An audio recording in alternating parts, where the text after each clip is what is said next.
Why does every mature buck you see in early season disappear before Halloween? And where does he actually go when you are sitting in the same stand, wondering what happened to him? The answer is, he did not disappear at all. He is standing exactly where he has always been standing. He has just moved his entire daily routine 55 yards further off your stand, and you never saw him do it because you cannot see 55 yards through thick oak timber on the backside of a ridge. I have been hunting whitetails for 28 years, and I chased that ghost for the first 15 of them. I sat stands that died after 2 sits. I watched 4.5-year-old bucks I had been running on camera since August evaporate the first week of October. I blamed the weather, the moon, the neighbors, a meteor shower, whatever I could think of. That was not me. None of it was the answer. The answer came out of Auburn University in the form of a graduate study that I wish someone had handed me in 1998. Stick until the end, because the single most important fix is not a stand location and it is not a scent product. It is the one thing the Auburn research team saw every single collared buck do within the first 2 weeks of hunting pressure. And that one finding is going to change how you rotate your stands for the rest of your hunting life. The study I keep coming back to was run by Clint McCoy when he was a graduate student at Auburn University.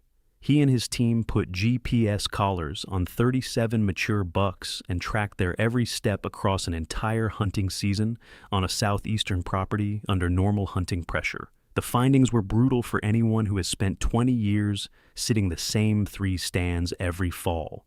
Number 1. Bucks were roughly 4 times more likely to walk through a tree stand's immediate danger zone at the beginning of the season than they were at the end. Number 2. By the end of the season, the average collared buck's location was 55 yards farther away from any tree stand than it was on opening day, roughly the distance from home plate to just past second base on a baseball diamond. Number 3. The more times a stand was hunted, the more every buck in the area avoided it, and the effect was permanent across the rest of the season. Number 4. Sitting a single stand for 12 or more hours in a given week, which is 2 long weekend sits, cut the chance of seeing any of the collared bucks on that stand by 50%. And number 5, the one that should bother you the most. That's avoidance behavior kicked in just as fast for yearlings as it did for 5.5-year-old bucks. The old wisdom that only mature deer pattern you is dead wrong. Every deer on your property is pattern matching every entry you make, and the McCoy data says they figure you out in about 2 sites. The reason you never see the reroute is that 55 yards is just outside of good visibility in most thick whitetail cover, and bucks almost never put themselves in a place where you can visually confirm what they are doing. They do not disappear, they reroute. Say that word out loud because it is going to matter for the rest of the video. Reroute, not vanish, not migrate, not die. Reroute. The verb matters because the verb controls what you do next. If he vanished, you sit and wait. If he rerouted, you go find the new line he is walking, and you hunt it. They simply shift their daily travel line until it lies outside your scent cone, outside your shooting lane, and outside your field of view through the timber. That is the transformative idea that turned everything around for me. And once you see bucks as rerouting instead of disappearing, every fix I am about to give you snaps into focus. The first root cause is that you are being patterned faster than you are patterning him. Dr. Stephen Webb, a research professor at Texas A&M who specializes in big game ecology, has pointed out in multiple interviews that whitetail behavior changes the moment hunting pressure shows up on a property. Research shows deer actually recognize individual hunters and recognize when a stand has been used recently. My favorite example of this is a state park outside a city in Ohio, where deer lounge all day inside the invisible boundary of the no hunting zone and rarely set a hoof into the adjacent public hunting area. Even though there is no fence and no marker, those deer do not know zoning law. They know where humans with weapons show up, and they have figured out the exact geometry of where it is safe to stand still and where it is not. If deer can figure out a property boundary without a fence, they can figure out your stand. The fix is a 7-day minimum rest between sits on the same stand and no midweek camera checks. None. Every trip to pull an SD card is a deposit of fresh human scent and a fresh timestamp that tells every deer in the area when you were there and how often you come back. Pulling a card on Wednesday is not scouting. It is training the bucks to be somewhere else on Saturday morning. The second root cause is that your entry and exit route is broadcasting you before you ever climb the tree. I know this one because I burned an entire 4.5-year-old 9-point in Pike County, Illinois 2 seasons ago doing exactly this.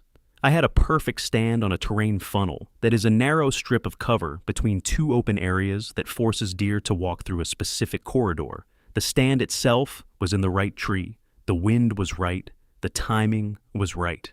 My entry route crossed a subtle drainage I had never thought twice about, and the bucks bedding on the downwind side of that drainage picked up my boot scent for 3 sits in a row before I ever connected the dots. I learned it by dropping milkweed at every step of my walk-in one October morning after a cold front, and watching the seeds drift directly into the thick cover I was trying to hunt past. I had been hand-delivering my scent into the bedding area for 3 seasons. The fix is to treat your entry route like it matters more than your stand, because it does. Use creek beds, the bottom of drainages, terrain walls, and shadow lines. Never skyline yourself across a ridgetop where a bedded deer can see a human silhouette against the sky at 400 yards, roughly the length of 4 football fields laid end to end. Never walk through a food source in the morning. And if possible, walk in during first light rather than an hour before dawn. I used to be religious about the pre-dawn entry rule until I realized that a headlamp swinging through black timber is about the loudest visual signal you can send a mature buck. At walking in at gray light lets you see where you are stepping, move more quietly, and arrive before prime movement without advertising yourself. Everything in this video, plus 60 more field-tested techniques, is in the Buck Hunter's Bible. 90 pages of deer behavior, science, scent control, scouting methods, stand placement, and rut phase tactics, with a quick reference card you can take to the stand. Link in the description below, QR code on screen. The third root cause is that scent is reaching him in places you really do not think it is reaching him. This is the one that broke my heart when I finally ran the test that proved it. The National Deer Association has published a method where you use colored smoke bombs from a fireworks shop at your stand during the off-season and sit back and watch where the smoke actually goes. I did this on a muddy hang-on stand I had been hunting for 4 years on a West Virginia mountain property. The wind was a clean west wind at 7 miles per hour. The smoke should have blown east, straight down the drainage, away from the bedding ridge to the north. It did not. It blew 30 yards east, hit a rock outcropping, eddied back into the drainage like water curling around a boulder in a creek, and drifted 50 yards directly into the bedding ridge upwind of my stand. My scent, on what I thought was a perfect wind, had been pouring into the very bedding area I was trying to hunt for 4 straight seasons. I had been unknowingly running a scent trap on myself. That is when I finally understood what a whitetail's nose actually is.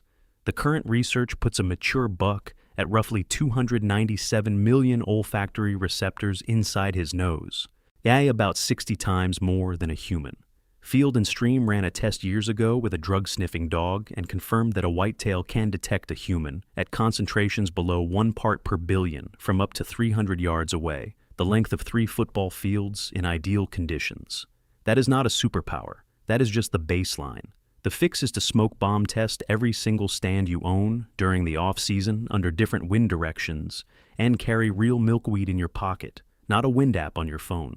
Your phone is telling you the wind direction at the nearest airport weather station, which may be 12 miles away and 200 feet different in elevation from your actual tree. Milkweed tells you the truth at your boots. I dropped the phone app habit 3 seasons ago, and the difference in what I now know about my own properties is embarrassing.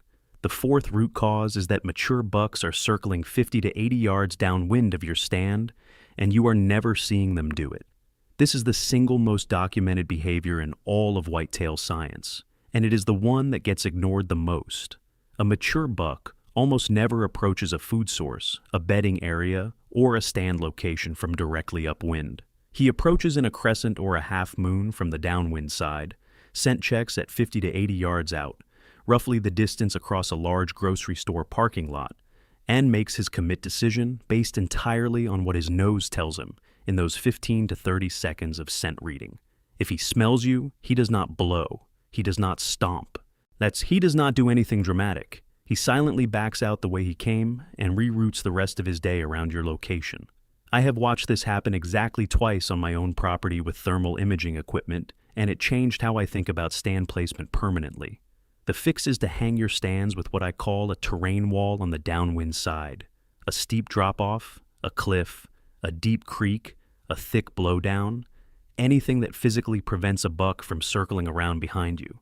My best stand in the northern Michigan UP, the one that consistently produces mature bucks year after year, is on a bench with a 40-foot drop-off behind me, so anything downwind of the stand is either airborne or dead. When a buck's only approach option is to come in from a direction where his nose cannot help him, you change the entire math of the encounter. The fifth root cause is that your movement, not your scent, is the thing that is killing your opportunities. I know because I lost a true 150 class 10-point in the Adirondacks in 2022 to exactly this mistake. He came in on a perfect wind during a peak rut morning, walked into my 18-yard shooting lane, and I drew my bow too early. I had to hold at full draw for roughly 40 seconds while he stood quartering to me. My back gave out, my pin floated, and when I finally shifted my weight on the platform by about an inch, he locked eyes with me, spun on a dime, and was gone before my release hand could move. He did not smell me. He did not hear me. He saw me flinch. Hank Parker, who has killed 19 bucks scoring 170 or more, has said in interviews that when a buck is close, the most important factor is reading his body language to know when you can and cannot move. You only move when his eyes are obstructed, when his head is behind a tree, when he is looking away, or when he is walking. You never move when he is looking in your direction, no matter how subtle you think the movement is. And if your draw weight is so heavy that you have to point your bow at the clouds to pull it back, you are overbowed for hunting situations. I dropped my Matthews from 70 pounds down to 62 pounds 3 years ago for my in-season setup, and my kill rate on close encounters roughly doubled. An extra 8 pounds of draw weight does nothing to a deer at 20 yards. It does everything to your ability to draw slow and smooth in awkward positions. The fix is to lower your draw weight, practice drawing in awkward angles, and hunt from the standing position whenever possible. Every second you save on the draw is a second the buck does not have to catch the motion. Speed and smoothness are the whole game on a close encounter with a mature buck. If the draw is a fight, the shot is already over. The sixth root cause is that he is matching your sit duration and waiting you out. This is where the McCoy-Auburn data becomes weaponized. Remember that 12 hours of hunting a single stand in a given week cut the chance of seeing any of the collared bucks by 50%. Bucks learn your sight windows inside of 2 or 3 exposures. If you always climb down at 10 a.m. to go get breakfast, he starts moving at 10:15. If you always sit the evening from 3 p.m. to dark, he starts his pre-dark cruise at 9 a.m. instead. Deer have no clock. But they have a pattern recognition system for predators that is finely tuned by 12,000 years of evolution. The fix is to vary your sight duration and vary your sit times. Do all-day sits during the rut. Do weird hour midday hunts from 11 a.m. to 2 p.m. when nobody else is in the woods. Never hunt the same stand twice in a week, and never hunt any stand on the same schedule twice in a row. Randomness beats discipline every single time in this particular game. The guy who sits his best, stand every Saturday morning from 6 a.m. to 10 a.m. for 8 weekends in a row, is running a clinic on how to train every buck in the zip code to avoid that exact tree during that exact window. The guy who sits that stand Saturday morning, skips it for 4 days, sits it midday Wednesday, skips it for 4 more days, and sits it. Friday afternoon is a moving target. Bucks cannot pattern a moving target. That is the whole game. Now I can already hear the argument coming. Some of you are thinking, the buck did not reroute, he migrated, or he got shot by a neighbor, or the food source moved, or he got hit on the highway. I thought the same thing for years. The data says we were wrong. Dr. Bronson Strickland and Dr. Steve Desmarais at the Mississippi State University Deer Lab ran a long-term GPS collar study that identified 2 distinct buck personality types. Roughly 2/3 of mature bucks they tracked were what they call sedentary. These deer live in a defined home range of about 1 square mile, and they do not leave it, except for short excursions that last a day or two. The remaining 1/3 are mobile bucks with 2 separate home ranges that can be many miles apart. Look, And everything I am walking through is in the Buck Hunter's Bible. 90 pages, scent control, scouting, stand placement, rut tactics, plus a quick reference card for the stand. Link in the description, QR code on screen. Do the math on that Mississippi State data. If your buck disappears, the odds are roughly 2 to 1 that he is still right there on your property, within a square mile of where you last saw him on camera. He did not migrate. He did not get killed. He rerouted around you, and the reason you are not seeing him is every one of the 6 root causes I just walked through, not geography and not bad luck. One more thing I learned, the embarrassingly slow way. A lot of what the McCoy Auburn team documented was not just about distance, it was about time. The collared bucks did not avoid the stands forever. The avoidance behavior lasted on average for 3 days after each hunting pressure event. After 3 days, the deer's behavior began to normalize back toward the opening day baseline. Not all the way back to baseline, but close enough that the math starts working for you again. And that 3-day recovery window is the single most actionable piece of science in the entire study, because it tells you exactly how long you have to stay out of a stand for it to reset. The bonus I teased at the beginning of this video is built directly on that number.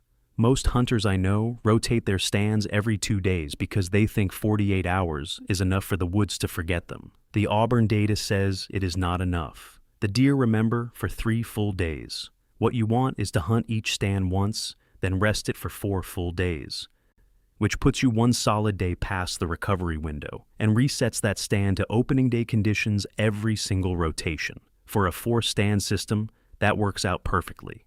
You hunt stand 1 on day 1, stand 2 on day 2, stand 3 on day 3, stand 4 on day 4, back to stand 1 on day 5, which is 4 days after you last hunted it. Repeat indefinitely.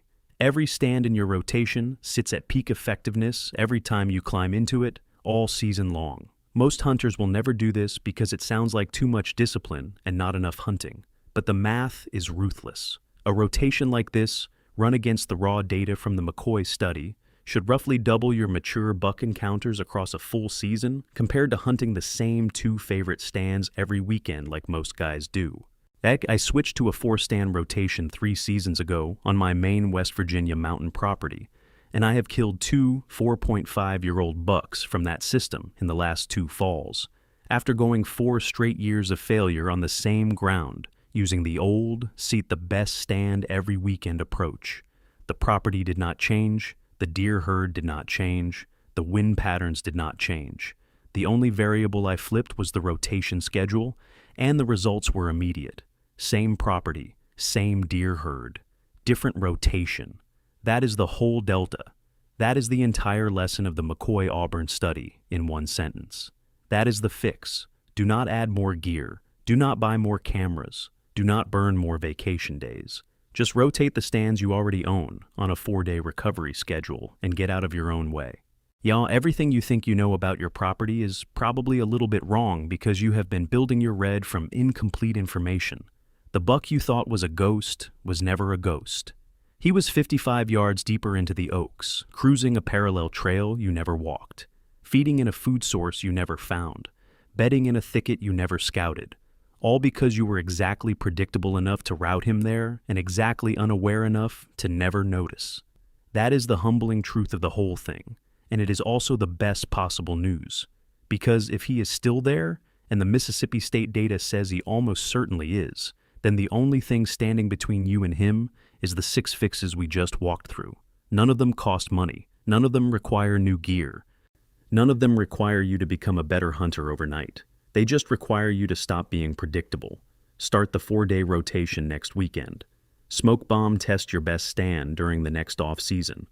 Drop milkweed on your next walk-in and see where your scent actually goes. Lower your draw weight by a notch. And most important, stop blaming the disappearance and start hunting the reroute.